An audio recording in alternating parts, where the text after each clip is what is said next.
mucho gusto saludar vía Skype a Nancy Flores, reportera de investigación de la revista Contralínea, a quien admiramos, a quien respetamos y, como has escuchado, Nancy, con quien nos solidarizamos. Un abrazo, Nancy.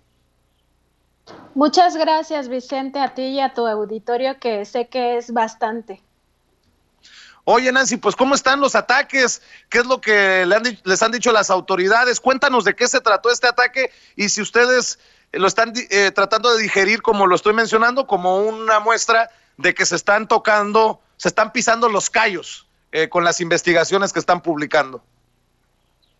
Pues mira, ocurrió ayer muy temprano, de hecho en la madrugada fue modificada nuestra información que tenemos ahí en Wikipedia. En vez de que dijera periodismo de investigación, decía periodismo, creo que es cómplice, de encubrimiento, periodismo de encubrimiento. Y le quitaron una parte de nuestra descripción donde decimos qué tipo de investigaciones hacemos. Esto ocurrió en la madrugada, después de las 2 de la mañana, y todo el día de ayer e incluso hoy tenemos problemas con la página porque ha recibido otro tipo de ataques. Hasta este momento no podemos saber si se ha causado un daño, por ejemplo, a nuestro archivo histórico, porque no se ha podido restablecer la página en todas estas horas desde ayer, todo lo que lleva de este día tampoco. Entonces, bueno, para nosotros es un claro ataque coordinado, ¿no? Estas dos vías, primero la información de Wikipedia, luego nuestra página de internet, y justo coincide con varias investigaciones, como tú dices, donde se tocan intereses muy sensibles, donde hablamos de corrupción, de los temas que siempre hemos tocado en Contralínea, pero justamente estos ataques coinciden con dos investigaciones muy importantes. Una tercera también que fue afectada es la de Julio Cerroa, que tú ya presentaste el día de ayer. Y las otras dos investigaciones son, una de ellas sobre las indagatorias que ha hecho la Unidad de Inteligencia Financiera sobre la corrupción en el pasado, en el sexenio pasado, en Notimex, que ha sido una investigación que ha causado ahí polémica, y la otra investigación con la que también coincide es sobre los gastos excesivos en la Comisión Nacional de los Derechos Humanos, en este caso la administración anterior de Luis Raúl González Pérez. Entonces sí creemos que es parte del acoso que hemos vivido permanentemente en una coyuntura muy específica, y que responde precisamente a esta forma de algunos personajes de reaccionar, ¿no? Es decir, atacar al mensajero. No es la primera vez que Contralínea sufre este tipo de ataques cibernéticos, ¿no? Además de todas las agresiones que ha sufrido a lo largo de la historia. Y bueno, pues entendiendo que en esa lista de atacados, de señalados, no están aquellos que destapaste en tu investigación de los más chayoteros de los chayoteros, pues habría que también entender, ¿no? Entender que es tristemente el precio que se tiene que pagar por ser independientes como lo son ustedes, y que la gente tiene también que valorar esto. No es un ataque a Contralínea, es un ataque a la libertad de expresión,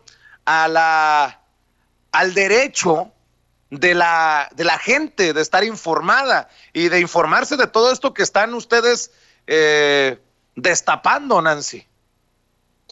Así es ante todo un ataque al derecho humano a saber. Es un derecho humano además, es decir, es algo muy grave, porque en todas estas horas lo que yo te comentaba, que no hemos podido restablecer al 100% nuestra página, que ha tenido mucha intermitencia, se cae por momentos, en momentos es muy largo el tiempo en el que está desaparecida.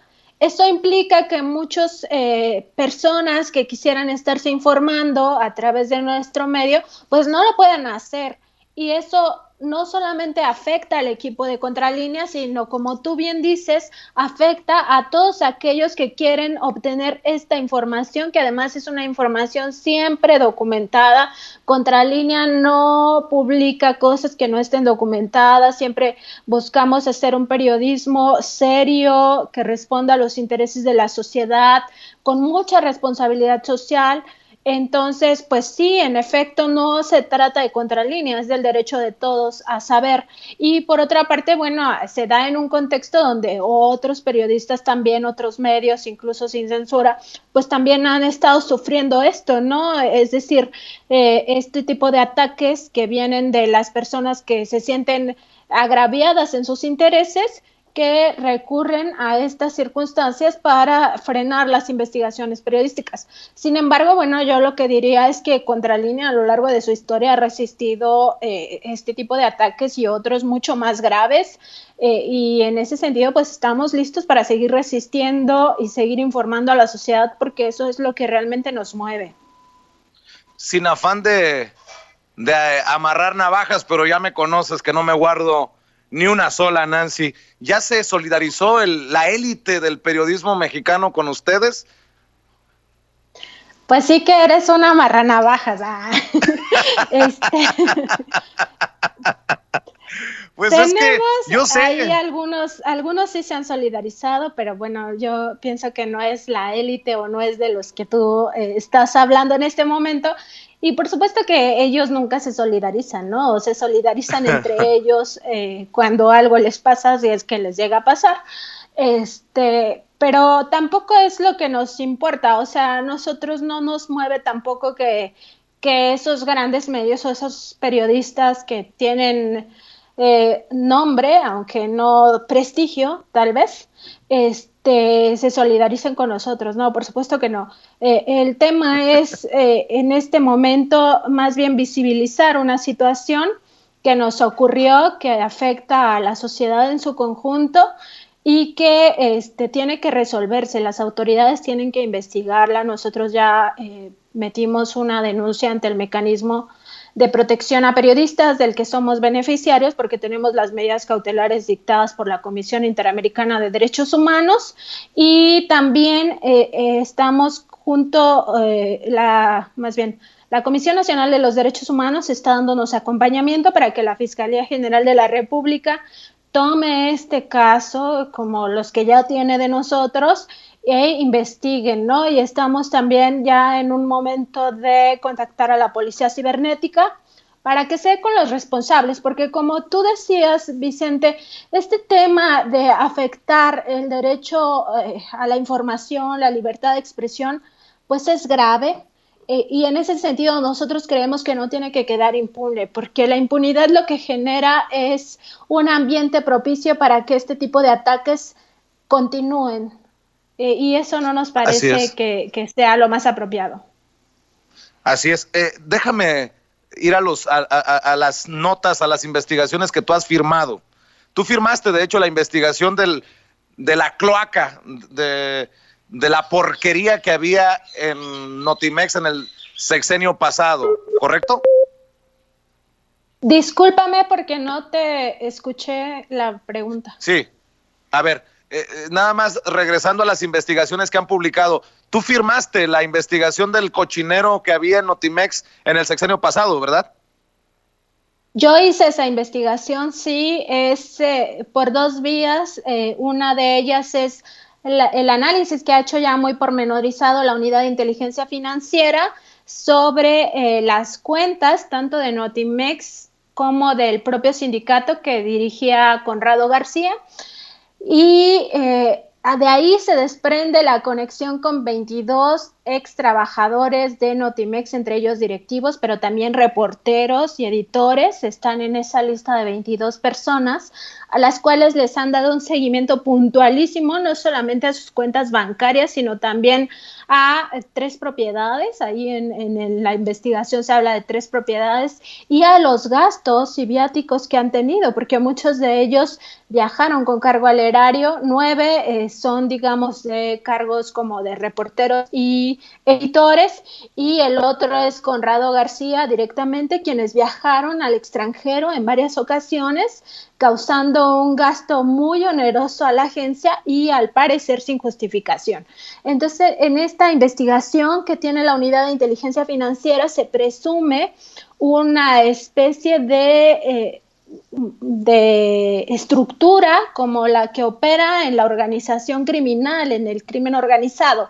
Esa es por una parte la documentación que presentamos, y por la otra también presentamos auditorías hechas por la Secretaría de la Función Pública en el sexenio pasado, donde se habla de sí varios temas presuntamente de corrupción.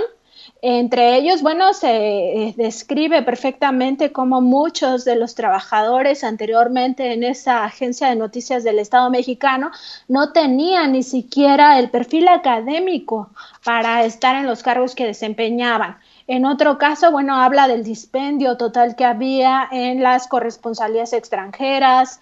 En fin, es una información muy documentada, muy detallada. Y esa no es, por supuesto, toda la información que tenemos. Todavía vamos a seguir publicando respecto de esta corrupción que había en el sexenio pasado en esa agencia, y que es precisamente, Vicente, el fondo del conflicto actual que estamos viendo con extrabajadores de Notimex y la agencia. Y ya que estábamos hablando, Nancy Flores, del peligro de la impunidad, ¿sabes si están girándose órdenes de aprehensión contra estos señalados, estos investigados? ¿O qué nos planteas en lo que publicas? ¿Qué es lo que se sabe sobre estos personajes? ¿Van a enfrentar el largo brazo de la justicia pronto? ¿Qué es lo que sabes? Mira, sí, de hecho nuestras fuentes lo que nos están comentando es que la Fiscalía General de la República, porque además todo esto que te estoy explicando ya fue denunciado, algunas de esas cosas por la propia directora de Notimex, San Juana Martínez, ya fue denunciado ante la Fiscalía General de la República. Entonces lo que nos decían las fuentes que consultamos es que ya se están preparando la consignación de los expedientes ante jueces, que son los que tendrían que estar girando las órdenes de aprehensión. Y por otra vía, también se está buscando ya el congelamiento de cuentas, donde se ha ya tenido una ruta muy clara de cómo fueron desviados recursos públicos para intereses privados. Entonces, serían esos dos temas a los que deberíamos de estarle dando seguimiento, tanto tu auditorio como nosotros, a estos asuntos, porque sí, en efecto, la expectativa es que en breve se giren las órdenes de aprehensión. Eso por un lado, Nancy, pero también, ya que te tengo aquí en Sin Censura, déjame preguntarte sobre estas revelaciones también explosivas sobre la Comisión Nacional de Derechos Humanos, también en el infernal sexenio de Enrique Peña Nieto. Vaya sorpresota de el negociazo que significaba tener a estos personajes a modo en la Comisión Nacional de Derechos Humanos, y explicaría para muchos la renuencia, el aferrarse a no dejar llegar a Rosario Piedra Ibarra a la comisión. Pues se iban a destapar todas estas cosas, Nancy, que ustedes han publicado. Sí, fíjate que en ese caso de la Comisión Nacional de Derechos Humanos es un texto de Sósimo Camacho, y lo que estamos revelando en este es precisamente los gastos que se hicieron desde el área de comunicación social, que es, o sea, tú te imaginas que la Comisión de Derechos Humanos gasta muchísimo, y si alguien te pregunta la estructura, pues tú pensarías que comunicación social es de las que menos gasta, y no es cierto. Es una área que gastó muchísimo dinero, mucho de ello parece dispendio. Se contrataban incluso también de los propios periodistas que cobraban por sus columnas y colaboraciones, también están en esta investigación, porque aquí lo que hacían era vender asesorías al entonces presidente de la Comisión Nacional de los Derechos Humanos. Entonces, es todo el dispendio que se hizo desde esta área. Incluso hay algunos contratos que dejan ver que, a pesar de tener un personal muy grande en esta coordinación de comunicación social, también estaban contratando a otros personajes por varios miles de pesos para hacer notas, para hacer entrevistas, para hacer seguimientos o síntesis informativas, que lo podría haber hecho su propio personal. Entonces, claro que es un tema de dispendio, de uso de recursos desmedido, etcétera, etcétera. Entonces, sí, es algo que tenemos que seguir viendo los periodistas, porque hay muchas críticas. En el caso de Notimex, yo he estado escuchando que hay extrabajadores que dicen, este es un tema viejo, ¿no? Y eso es falso, Vicente, porque estamos hablando de investigaciones que están en curso y no porque sea del sexenio pasado es viejo la temática, ¿no? Siempre y cuando un reportero revele este tipo de conexiones en algunos puntos hasta criminales, pues es la sociedad la que tiene que juzgar si es un tema viejo o si es un tema que ya no quiere seguir consultando. Pero a mí me parece que tenemos derecho a saber lo que nos ha pasado como país, el saqueo que nos han dejado todos estos funcionarios del pasado en complicidad en algunos casos con trabajadores. Nancy, precisamente para cerrar, si me permites pedirte tu reflexión, ¿cómo te entiendes? ¿Cómo nos entiendes, Nancy Flores, en esta llamada cuarta transformación, en esta nueva realidad que estamos muchos desde nuestras trincheras tratando de construir para un México mejor, con menos corrupción, con menos impunidad, con menos simulación? ¿Cómo entiendes el papel que estamos jugando medios independientes, periodistas independientes, que pueden, yo siempre digo, pueden no gustar mis formas, no somos monedita de oro, pero que creemos que estamos aportándole algo al debate público y que es 1000 veces más sano que la simulación de aquellos que se servían con la cuchara grande del dinero de todos los mexicanos? Y la lista pues ya la conoce la gente, la hemos dado una y otra vez. ¿Cómo te entiendes? ¿Cuál es tu reflexión del papel que estamos jugando los medios de comunicación, insisto, independientes en esta transformación del país? Bueno, en mi caso yo diría que el compromiso es el mismo y este compromiso es con la sociedad, en este caso con la sociedad mexicana. Y en ese sentido yo pienso que el periodista tiene que fundamentar siempre lo que escribe. En algunos casos, bueno, si tú eres un periodista de plataforma multimedia, pues tienes que fundamentar lo que dices. Es decir, no puedes andar por la vida haciendo acusaciones que no puedes sostener. En ese sentido, mi compromiso es siempre llevar un periodismo que sea, que tenga pruebas, que demuestre lo que se está aseverando en ¿no? Y en el caso de mi columna, que es más opinión, pues hacer una opinión honesta, es decir, con base en la información que yo tengo, decir reflexiones honestas, no que alguien me pague, no que alguien me lo pida, no que yo lo haga a favor de ciertas personas porque son mis amigos o me caen bien, etcétera. Es lo que yo pienso de las cosas con base en mi análisis en la realidad. Entonces, bueno, ese siempre va a ser el compromiso desde mi parte, y lo que buscamos hacer en Contralínea es precisamente eso, ¿no? O sea, revelar informaciones que sean de utilidad para la sociedad, sobre todo para la construcción de la democracia en este país, que nos falta muchísimo camino. O sea, no habíamos tenido ningún proceso democrático en el pasado, salvo el que vivimos en 2018, y eso por un hartazgo generalizado, por algo que yo pienso que sucedió, que fue un análisis de los propios políticos, de los propios empresarios, de que no podían hacer un fraude más porque la gente ya iba a tomar otro tipo de reacciones más violentas. En ese sentido, me parece que nuestro compromiso nunca debe flaquear, y es con la sociedad, es con el pueblo y es para que las cosas mejoren, porque este país por mucho tiempo ha sido totalmente injusto.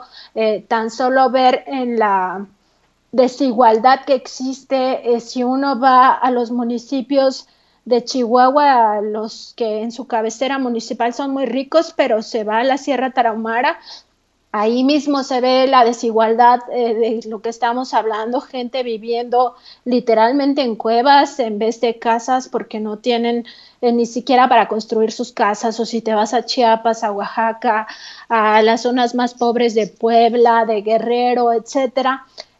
Prácticamente en toda la ciudad, en todo el país, perdón, incluida la Ciudad de México, hay cinturones de miseria que no podemos dejar de ver, porque eso está mal que eso ocurra, está mal que unas pocas manos sigan explotando los recursos de México y que el resto de la población esté en la miseria. Estamos hablando de que más de 60 millones de personas están en pobreza, muchos de ellos en pobreza extrema, es decir, no tienen ni siquiera para comer, y en ese sentido me parece que el periodismo no puede dejar de ver a esas personas que no tienen voz, que nadie está tomando en cuenta.